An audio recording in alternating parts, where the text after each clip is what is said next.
Sa nakaraan nating video ay nasubaybayan natin ang pagsasanay ni Tang Shenleo at Hansen para sa paghahanda laban kay Yi Dongho, at ngayon naman subaybayan natin ang panibagong hamon sa buhay ng ating bida. Pumunta si Hansen sa istasyon ng teleport, pumasok sa santuwaryo ng Diyos, nagbihis bilang dollar at pumasok sa martial ring.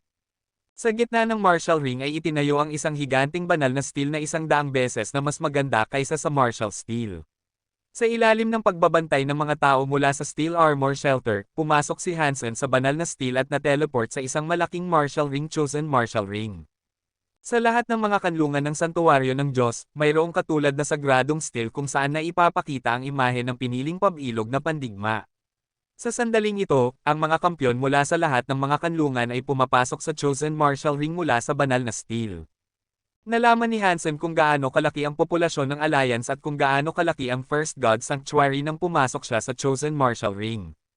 Bawat kanlungan ay may halos 100,000 tao tulad ng Steel Armor Shelter. At lahat ng tao sa Chosen Martial Ring ngayon ay kampyon ng kanilang sariling kanlungan. Ang mga bleachers ay halos puno ng hindi bababa sa 100,000 na mga kampyon, na nangangahulugang may hindi bababa sa 100,000 na mga kanlungan sa unang santuwaryo ng Diyos. Ito ay talagang nakakabaliw na bilang. Kabilang sa mga kampyon ng lahat ng kanlungan, si Dollar ang pinakasikat, bukod pa sa Chosen mula noong nakaraang taon. Ang video ni Dollar na nakikipaglaban sa Golden Horn Shire ay naging sobrang viral na lahat ng mainstream media ay tinampok ito, kaya't si Dollar ay naging kilalang pangalan sa Alliance.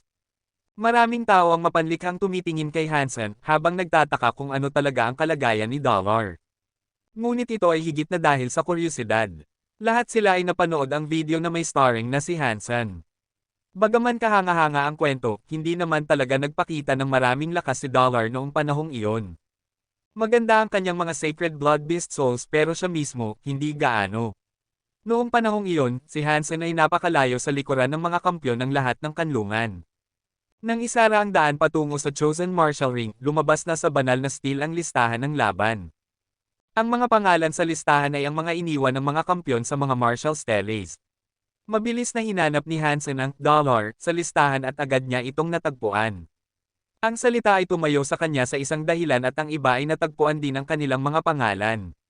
Sa paligsahang ito sa pagitan ng mga kampyon, isang one-on-one na modelo ang ginamit at ang mananalo sa dalawa ay papasok sa susunod na round, kaya ang listahan ay parang isang pyramid. Nakapagpahinga si Hansen nang makita niyang ang parehong sina Tang Shenleo at Lin Feng ay inilagay ng malayo sa kanya at walang pagkakataon na magkikita sila bago ang top 10.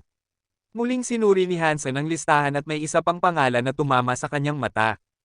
Yi Dongho, ginamit niya ang tunay niyang pangalan. Nakita ni Hansen ang pangalang Yi Dongho at sinundan ang kanyang landas.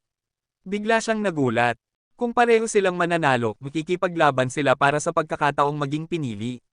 Kaya upang makuha ni Hansen ang Sacred Blood Beast Soul, kailangan niyang talunin si Yi Dongho. Natakot si Tang Shenleo kay Yi Dongho, habang ako ang nakatagpo sa kanya.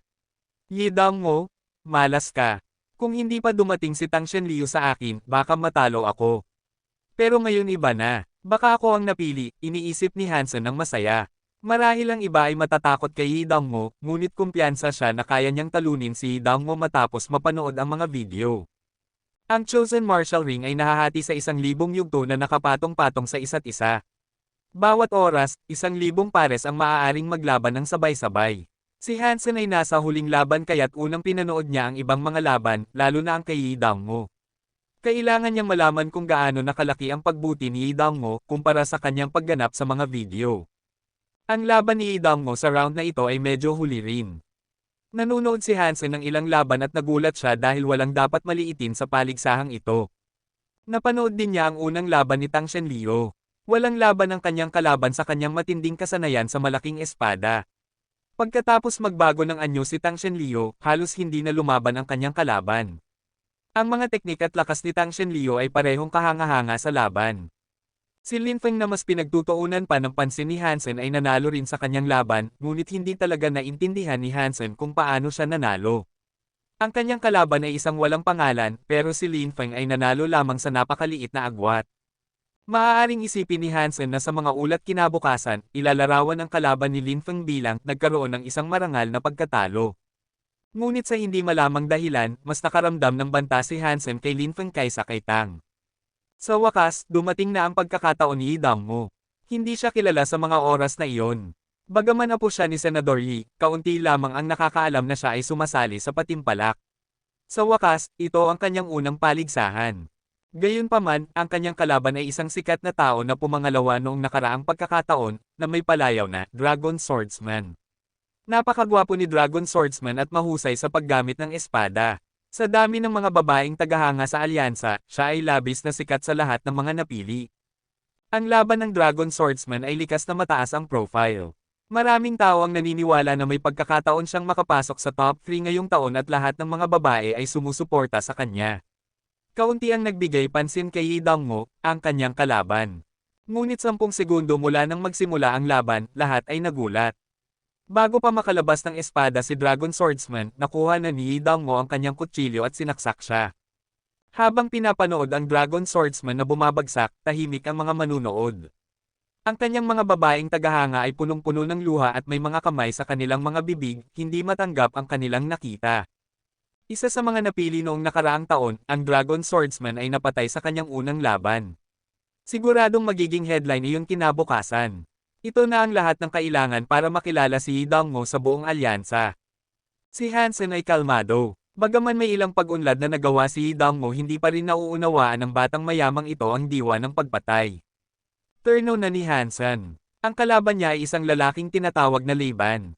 Sa sandaling umakyat si Hansen sa entablado, tinawag ni Laban ang isang Beast Soul Bow at 3 Beast Soul Arrows at pinaputukan siya ng 3 palaso.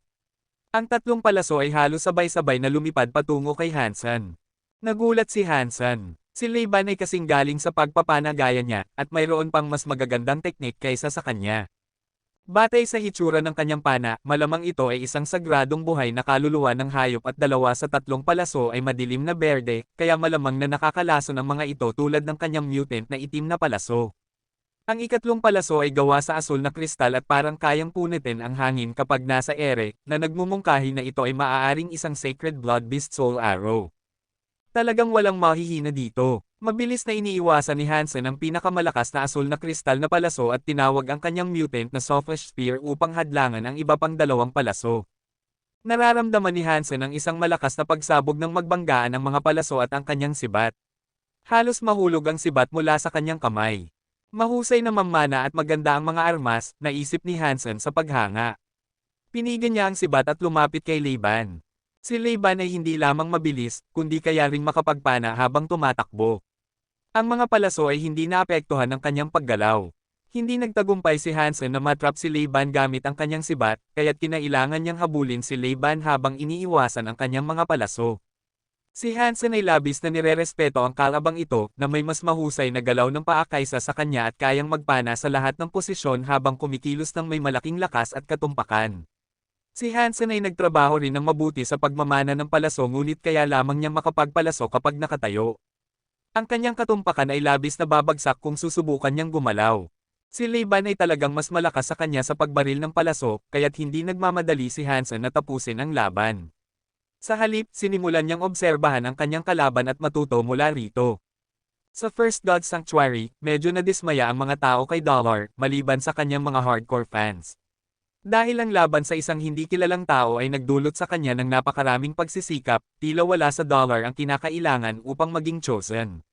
Nang ang laban ay umabot na ng mahigit 1 oras, nagbago si Hansen sa anyong madugong mamamatay tao, lumapit kay Laban at tinalo siya sa malapitang laban, na hindi magaling si Laban.